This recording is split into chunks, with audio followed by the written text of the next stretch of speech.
Recomiendo que ustedes durante el integrado introducción a la semiología, tuvieron la oportunidad de ver síndromes, ¿cierto? Y uno de esos síndromes tiene que haber sido el síndrome anémico. Probablemente tuvieron la oportunidad también de revisar algunos tipos de anemia, dentro de ellos la anemia por déficit de hierro, que es la anemia por lejos más frecuente a nivel mundial y que sí es de manejo del médico general, y probablemente algunas otras anemias carenciales, ¿ya? Entonces, vamos a partir ahora con el capítulo de las anemias hemolíticas, ¿ya? Es probable también que dentro de los síndromes anémicos durante semiología vieron el síndrome hemolítico, y en el fondo los cuadros que vamos a ver ahora dan respuesta a esa presentación clínica, es decir, algo que guardan en común todos los cuadros clínicos que vamos a ver hoy dentro de la primera parte de la mañana, corresponden a la misma presentación clínica, que es el síndrome hemolítico, ¿ya? Por ese motivo, dentro de los objetivos generales que tenemos que lograr hoy, es que recuerden este concepto del síndrome hemolítico y que reconozcan algunas etiologías de las anemias hemolíticas, porque no corresponden a cuadros, sobre todo los cuadros primarios o genéticos, a cuadros frecuentes, aun cuando ahora, dada la migración ya hacia nuestro país, sí estamos presentando cuadros acá mismo en nuestro país. Antiguamente era la posibilidad de que alguno de ustedes tuviera la oportunidad de estar, digamos, como médico sin frontera, o tuviera la oportunidad de estar en otras latitudes, se iba a poder encontrar con alguno de estos casos primarios o genéticos, pero ahora también ya los tenemos en nuestro país, ¿ya? Entonces es importante que por lo menos sepan que existen y cómo se presentan o cómo sospecharlos. Y por supuesto, también vamos a revisar la fisiopatología de estos cuadros hemolíticos, que, como les digo, es importante que tengan el concepto de que se presentan clínicamente compartiendo, digamos, los elementos del síndrome hemolítico, ¿ya? Dentro de lo específico, como les decía, vamos a ver los cuadros que se describen en la literatura. Obviamente no los vamos a ver todos, vamos a ver ejemplos de cada forma fisiopatológica que existen, y básicamente ver a qué puede recurrir el médico general como elementos de laboratorio de apoyo diagnóstico, ya que en el fondo son aquellos exámenes que ustedes como médicos generales deben manejar, ¿ya? Y dentro del manejo ya de la patología, también generalidades, porque obviamente el manejo de todos estos cuadros corresponde muchas veces ni siquiera a la especialidad de medicina interna o pediatría, sino que a la subespecialidad de hematología de adultos o de hematoncología pediátrica. Bien, entonces hay que recordar el concepto de hemólisis. Me gustaría que la medida de que yo escucharlos también para así hacer un poco más participativa y dinámica la actividad. ¿Qué conceptos manejan ustedes de hemólisis? Si alguien me puede mencionar.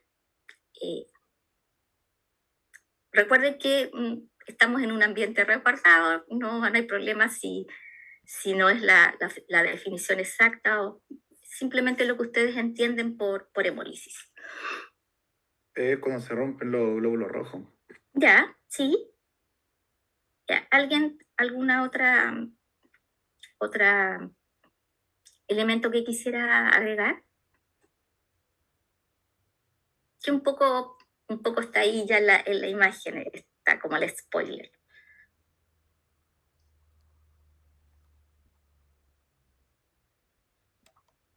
Existe una ruptura del glóbulo rojo fisiológica y otra patológica, y la fisiológica se da cuando esto ya se determina su vida útil, y la patológica es cuando se da anticipadamente. Muy bien, excelente, sí, eso, ya, que en el fondo, si bien es cierto, cuando hablamos de hemólisis, muchas veces inmediatamente lo que se nos viene a la mente es lo patológico, ¿no es cierto? Pero efectivamente la hemólisis también es un fenómeno fisiológico que, como bien decía la compañera, sabemos que tiene un ciclo vital, el glóbulo rojo, que más o menos, ¿se acuerdan cuánto dura más o menos un glóbulo rojo? 120 días. Claro, 120 más o menos 20, de tal manera que evidentemente que a lo largo de la vida también el glóbulo rojo tiene distintas edades. Por ejemplo, en un recién nacido o en un lactante menor, obviamente el glóbulo rojo va a tener una vida probablemente de 50 días, de 60 días.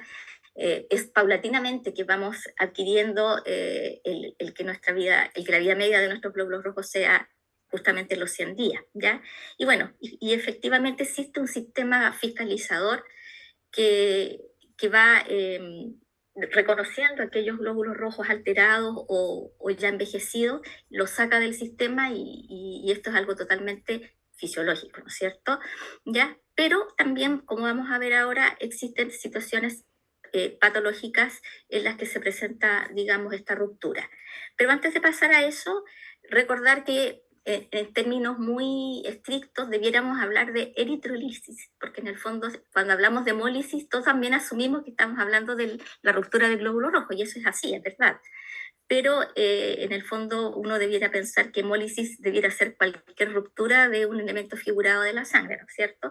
Pero como ya convencionalmente a nivel universal, al hablar de hemólisis estamos hablando de ruptura del glóbulo rojo, así como el año pasado yo les decía que hematocrito, en el fondo cuando nos referimos al hematocrito nos estamos refiriendo al porcentaje que corresponde a los glóbulos rojos respecto a la sangre total, que en el fondo es un eritrocitocrito, pero que en el fondo también convencionalmente se entiende que cuando hablamos de hematocrito nos estamos refiriendo a la serie roja. Bueno, en hemólisis también se entiende que estamos hablando de la serie roja cuando hablamos de ruptura. Y aquí están los dos ejemplos graficados de hemólisis. Y como decía su compañera, existe una hemólisis que es fisiológica y el comportamiento que tiene esta hemólisis es de tipo extravascular, es decir, ocurre en el sistema reticulo endotelial. Y acá está representado el sistema reticulo endotelial por un macrófago, donde ustedes ven que hay un glóbulo rojo, ya, que se fiscalizó, ya se vio como alterado o envejecido, y entonces se descompone, ¿ya? Y sus componentes son las cadenas de globina, y también el grupo M, entonces se descompone en hierro y protoporfirina. Las cadenas de globina ya van al pool de aminoácidos a nivel de la economía, pero el grupo el hierro, en el fondo, al salir al plasma, debe unirse a una proteína transportadora, que en este caso es la transferrina, ¿ya? Y a partir de la protoporfirina se obtiene un producto, que es la bilirrubina, el cual tiene la opción de, obviamente, ingresar al hepatocito y en el hepatocito ser conjugada, ¿ya? Por eso que cuando ustedes han oído hablar de bilirrubina, siempre se habla del concepto de conjugada y no conjugada. Conjugada es cuando ha tenido, digamos, este proceso en el hígado, en el hepatocito, y luego de ser conjugada también pasa a la vía biliar y de esa manera puede en el fondo llegar a nivel intestinal, como aparece acá, y ser eliminado como estercobilinógeno, pero también ocurre una absorción entonces de esta bilirrubina conjugada, y por eso que también puede a través de la sangre pasar al riñón y ser eliminado como urobilinógeno, ¿ya? Que son elementos que cuando ustedes han tenido la oportunidad de ver un informe de un examen de orina completa, por ejemplo, en un examen de orina completa existe una primera parte que son los aspectos como macroscópicos y físicos de la orina, luego salen algunos elementos químicos y es ahí donde, por ejemplo, a veces pueden aparecer elementos como el urobilinógeno, pueden aparecer cristales, etcétera, ¿ya? Aparte de la descripción, digamos, de la presencia o no de glóbulos rojos, glóbulos blancos y bacterias o células epiteliales o cilindros, etcétera, en el examen, ¿ya? Entonces, este tipo de hemólisis, que es la de tipo extravascular, porque ocurre fuera de los vasos sanguíneos, es cómo se comporta la fisiológica, ¿ya? Pero también vamos a encontrar cuadros en que de manera patológica también ocurre este mismo comportamiento. Al otro lado vemos el tipo de hemólisis que siempre es patológica, que es la intravascular, es decir, donde la ruptura del glóbulo rojo ocurre dentro de los vasos. Y acá esta ruptura, por supuesto, también se liberan sus componentes, y en el caso de la hemoglobina, esta se une, digamos, a una proteína, ¿ya? Que puede, para transportarse, ¿ya? Pero también o sea, puede ser reabsorbida a nivel del riñón, y en ese caso vamos a encontrar, por ejemplo, en el examen de orina, hemoglobinuria, ¿ya? Por ejemplo. Bien, entonces, bueno, lo otro es que en la literatura vamos a encontrar muchos tipos de clasificaciones de las anemias hemolíticas. Algunas tienen que ver con la etiología, como es el caso de esta clasificación que estoy marcando acá, que son las primarias o genéticas y las secundarias adquiridas, pero también existen otro tipo de clasificación que obedecen digamos, a también formas fisiopatológicas en las que se presentan. Por ejemplo, también acabamos de hablar de las intravasculares y extravasculares, que como ustedes ya podrán deducir, las intravasculares son la hemólisis que ocurre dentro de los vasos, y extravascular la que ocurre en el sistema retículo endotelial. Pero también desde el punto de vista del glóbulo rojo, también las podemos clasificar en aquellas anemias hemolíticas que es por un defecto propio del glóbulo rojo, y a eso se le llama intracorpuscular, y existen otras anemias hemolíticas que ocurren por alteraciones que están fuera, digamos, del glóbulo rojo, ¿ya? Que en su mayoría, es decir, es por razones, digamos, alteraciones extrínsecas, por así decirlo, como las vamos a ver, muchas de ellas de causa inmune. Y bueno, y está esta otra clasificación que cuando ya se está haciendo clínica quizás es bastante útil, porque desde el punto de vista laboratorio, cuando nos enfrentamos a un síndrome hemolítico, podemos con pocos elementos de laboratorio partir el estudio como una anemia hemolítica de causa inmune o de causa no inmune, de tal manera de ir orientando ya bien iniciado, digamos, el estudio, podemos comenzar ya a irnos por el camino de las anemias de causa inmune o no inmune, ¿ya? Pero en general, estas clasificaciones son las que se describen en la literatura, y dependiendo del tipo de texto que ustedes estén en ese momento utilizando, van a encontrar un tipo de clasificación u otro. Me refiero a si el texto es clínico, si el texto es de fisiopatología o es de citología, histología, etc. Bien, vamos a ver las primarias en esta primera parte, y en el fondo son las genéticas. Desde el punto de vista etiológico y fisiopatológico, ¿ya? Algunas de ellas obedecen a defectos de la membrana del glóbulo rojo, otros a defectos a nivel del metabolismo del glóbulo rojo, y otros a defectos de la hemoglobina. Si ustedes se fijan, todas estas ya podrían incluso deducir que corresponden a cuadros donde la alteración está en el glóbulo rojo, por lo tanto, inmediatamente también las podrían clasificar en el grupo de las intracorpusculares, ¿ya? Vamos a ver solamente un ejemplo de cada uno para que tengan, digamos, el modelo de cómo se comportan, ¿ya? Luego, en la segunda parte de la mañana, vamos a hablar de las secundarias, y básicamente clasificadas de acuerdo a si son de etiología inmune o no, y entonces eso lo vamos a ver más tardecito. Bien, hablemos del síndrome hemolítico. Ustedes acá están viendo los elementos que probablemente vieron durante semiología, que la idea era de que ustedes solamente con elementos clínicos pudieran plantear un diagnóstico sindromático, ¿ya? Y en el caso particular de los síndromes anémicos, el síndrome hemolítico está acompañado de estos componentes, ya que si bien es cierto, hay ictericia de piel y mucosas, se puede determinar también que debajo de esa piel hay una palidez, ya de piel y mucosas también. Ahora, la característica de esta ictericia es que habitualmente se presenta de manera fluctuante, porque como vamos a ver a lo largo de la mañana, tanto cuadros primarios como cuadros secundarios se repiten, ¿ya? Es decir, puede que ustedes tengan la oportunidad de ver el primer episodio de un cuadro hemolítico de un paciente, pero efectivamente la mayoría de las veces también nos vamos a encontrar con pacientes que ya tienen dentro de sus antecedentes mórbidos el haber presentado un cuadro hemolítico anteriormente. Entonces, a partir de ese momento es que podemos hablar de este curso fluctuante. Y también en estos cuadros lo que es fluctuante es que se acompañan de crecimiento del vaso, es decir, de esplenomegalia, y por lo tanto también a partir ya del segundo episodio, si este cuadro se repite, va a tener un comportamiento de fluctuante.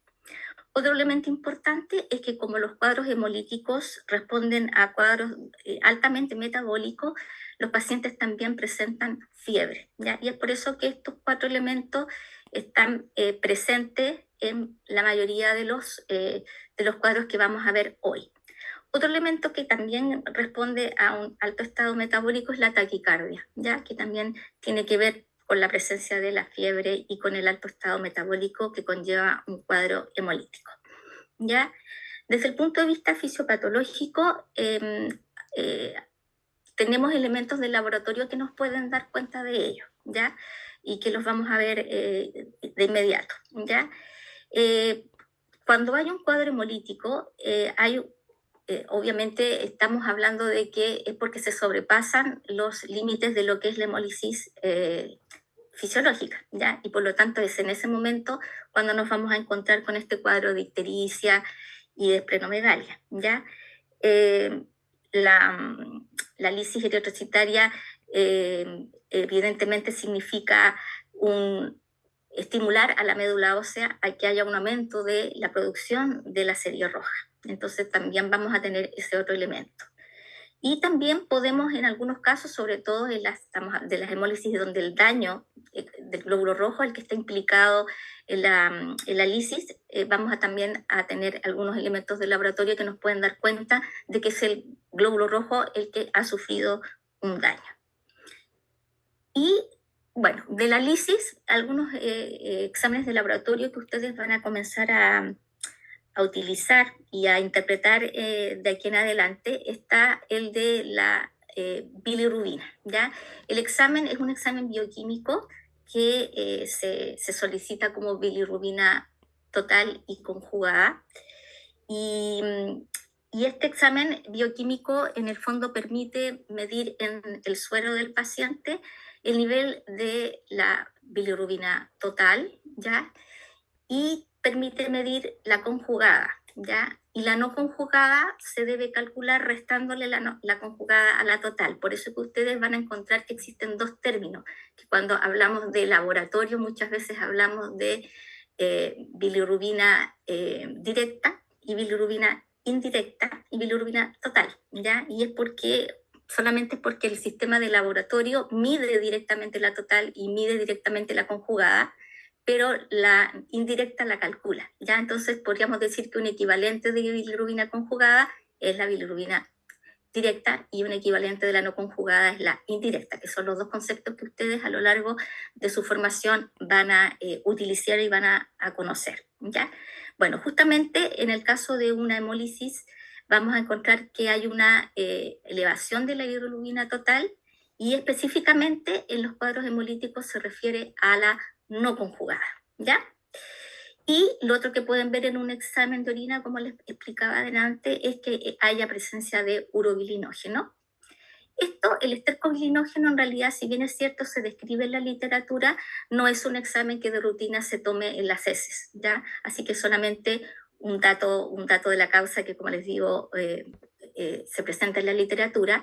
Lo mismo que las aptoglobinas, ¿ya? La aptoglobina es efectivamente una manera de evaluar, digamos, si se han saturado las aptoglobinas, que son proteínas que se unen a la hemoglobina, y cuando estas se saturan es porque hay un exceso de hemoglobina presente en el plasma y por ese motivo están ausentes, pero tampoco es un examen que se utilice de rutina en el laboratorio clínico, sino que solamente en lo que es estudios, digamos, fisiológicos, ¿ya? Los que sí están presentes es la hiperbilirubinemia, que por lejos es, junto con el hemograma, el examen de apoyo diagnóstico que nos va a ayudar, digamos, a llegar a la etiología de este cuadro hemolítico. Lo otro, lo que da otros exámenes de laboratorio que dan cuenta del aumento de la producción de glóbulos rojos es la reticulocitosis. Ustedes recordarán que el glóbulo rojo, digamos, la línea, digamos, de producción y de diferenciación y maduración de glóbulos rojos es la línea eritroide, ya que viene, digamos, de la línea mieloide, ya. El glóbulo rojo parte siendo un normoblasto, que es una célula bastante grande en la médula ósea. Se puede observar en digamos, frotis de médula ósea. Se observa que es una célula muy grande, con un citoplasma muy basófilo, tiene núcleo, ¿ya? Y tiene nucleolo. Y esta célula va paulatinamente disminuyendo en tamaño a medida se va diferenciando y luego madurando, ¿ya? De tal manera que llegamos a un glóbulo rojo que puede partir con un volumen de 500 femtolitros y lo que vemos en sangre periférica es un glóbulo rojo que va a tener 80 femtolitros, 90 femtolitros, ¿ya? Es decir, claramente va disminuyendo de tamaño. Pero justo la forma que inmadura, previamente anterior a lo que es un glóbulo rojo maduro, es el reticulocito, ¿ya? Y el reticulocito es aquella forma de glóbulo rojo que ya está adquiriendo un volumen cercano a los, como les decía, 80 o 90 femtolitros, y que no tiene ya núcleo, sino que ya se ha disgregado, ya se ha roto, y por lo tanto solamente tiene retículo, es decir, restos de material de RNA, y que en el fondo por ese motivo se le denomina reticulocito. Y esta célula uno ve que aumenta al tomar un examen de sangre periférica con la tinción de McBride-Ginza, que es la tinción que se utiliza para el hemograma. Vemos que esta célula está aumentada, ¿ya?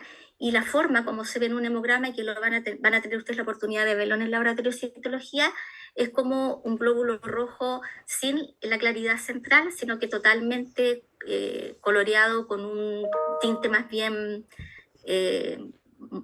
violáceo, ¿ya? Y que en el fondo cubre toda la superficie, no se ve esa claridad central, y que es un glóbulo rojo un poquito mayor que el glóbulo rojo maduro, y cuando hay un aumento de estos glóbulos rojos que se describen como policromatófilos, uno puede deducir en el contexto de un cuadro hemolítico que es porque están aumentados los reticulocitos, ¿ya? Que es una forma como responde la médula frente a la hemólisis. Y por supuesto que si tuviéramos la oportunidad de además evaluar la médula, que no es lo que se hace de rutina en estos casos, pero sí tuviéramos la opción de aspirar médula ósea y hacer un frotis para evaluarla, nos daríamos cuenta que efectivamente la serie roja o la serie, digamos, de eritroide está también aumentada, ¿ya? Y existen algunos otros elementos que nos dan luces respecto a si en este cuadro hemolítico que estamos en este momento viendo en nuestro paciente se asocia a un daño propio del glóbulo rojo, ¿ya? Y es así como el hemograma, que es el examen que, como yo les decía el año pasado, de 10 pacientes que ustedes van a evaluar como futuros médicos, probablemente a 5 le van a pedir exámenes, y de esos 5, los 5 van a ser evaluados con un hemograma, es decir, es el examen que prácticamente vamos a tener siempre presente como apoyo diagnóstico en los pacientes a los cuales decidimos solicitar el estudio, ¿ya? De tal manera que cuando evaluamos, esto también, muchos de estos conceptos que les voy a mencionar ahora los vamos a volver a ver tanto en el taller de interpretación del informe de hemograma como en el laboratorio de citología, ¿ya? Para que vayan viendo que no es que hoy día decanten ya todos estos conceptos, sino que también van a haber instancias durante el módulo donde lo vamos a poder ir haciendo. Bueno, acá cuando nosotros evaluamos, por ejemplo, un frotis de sangre periférica, que es un elemento que forma parte del hemograma, podemos ver cambios en la morfología del glóbulo rojo, ¿ya? Y por ejemplo podemos ver glóbulos rojos que son más pequeños de lo habitual, o que adquieren una forma elíptica, o que están fragmentados, etcétera. Y esto también es un elemento muy importante si se presenta junto con un cuadro hemolítico, porque ya nos está dando cuenta de que efectivamente se trataría entonces de una hemólisis de causa intracorpuscular, ¿ya? Es decir, por defecto del glóbulo rojo, ¿ya? Lo otro es que dentro de estas causas de hemólisis intracorpuscular y que ocurren dentro de los cuadros que son primarios, es decir, genéticos, hay un examen que, si bien es cierto, no es del médico general, sino que es de especialidad, que se llama fragilidad osmótica, que lo vamos a ver más ratito. Es un examen que se puede obtener o solicitar, digamos, y que también nos puede dar luces de algún tipo especial de anemia hemolítica de tipo primaria, ¿ya? Y este otro elemento es más que nada de estudio, no más de fisiopatológico, en que efectivamente, justamente esta fue la forma en que pudimos determinar que la vida media del glóbulo rojo en sangre periférica puede llegar a ser 100 días, es porque se marcó un glóbulo rojo, digamos, y de esa manera se pudo determinar cuántos días duraba, ¿ya? Y obviamente si pudiéramos hacer esto frente a un paciente con un cuadro como este, nos daríamos cuenta que el glóbulo rojo probablemente tiene una vida media de 20 días, de 30 días o menos. No sé si prefieren que hagamos un receso ahora y ya partimos entonces viendo posteriormente los ejemplos de defectos de membrana luego de la vía metabólica y de las hemoglobinas, ¿les parece? Bueno, Bueno, será, dicen ustedes. Ya, son las 9:25. Yo 20 para las 10 retomo. Voy a dejar abierto, solamente que 20 para las 10 podríamos reanudar, pero Emilia levantó la mano, dígame. Profe, yo quedé con una duda. ¿Sí? ¿Sí? Ya, entonces, por ejemplo, en el caso de los exámenes, pedir bilirrubina y hemograma serían exámenes diagnósticos de anemia en general o solamente anemia primaria. De anemia hemolítica. Frente a un síndrome hemolítico, tú siempre vas digamos, lo primero a lo que vas a acudir es a un hemograma y a una bilirrubina total y directa. Y lo otro, dijo que en el caso que cuando aumentaba la bilirrubina, si Sí. bien se veía reflejado en el aumento de la bilirrubina total, pero específicamente aumentaba la no conjugada. Claro, esa expensas, el aumento de bilirrubina total es a expensa de la no conjugada o la indirecta, claro. Ya, ok, muchas gracias. Sí, ya. Entonces Profe, voy a... ¿Sí? yo tengo, disculpe bueno, mi duda es que ¿Mm? las clases que entran en la parcial de serie roja son todas las de hoy día nomás, o sea, anemias, la primera parte, la segunda parte, el video de la serie que nos va a mandar la profe y la prueba de la tarde, o sea, disculpe, la clase de la tarde. Sí, sí. Solo estas tres, solo lo de hoy día. Sí, es que igual es largo. Ya. Igual es largo, porque, por ejemplo, ahora vamos a ver anemias hemolíticas, pero al final de la mañana vamos a ver el caso clínico integrado, ¿ya? Y ese también forma parte de las anemias. Entonces, en el fondo es, claro, todo lo de hoy, más el video de la profesora Espinosa, y depende del día que haga la prueba la próxima semana, vería si entraría algo más, pero básicamente es lo que usted dice, lo de hoy y mañana. Muchas gracias, profesora. Bien, voy a dejar de compartir un ratito, pero como les digo, 20 para las 10 partimos.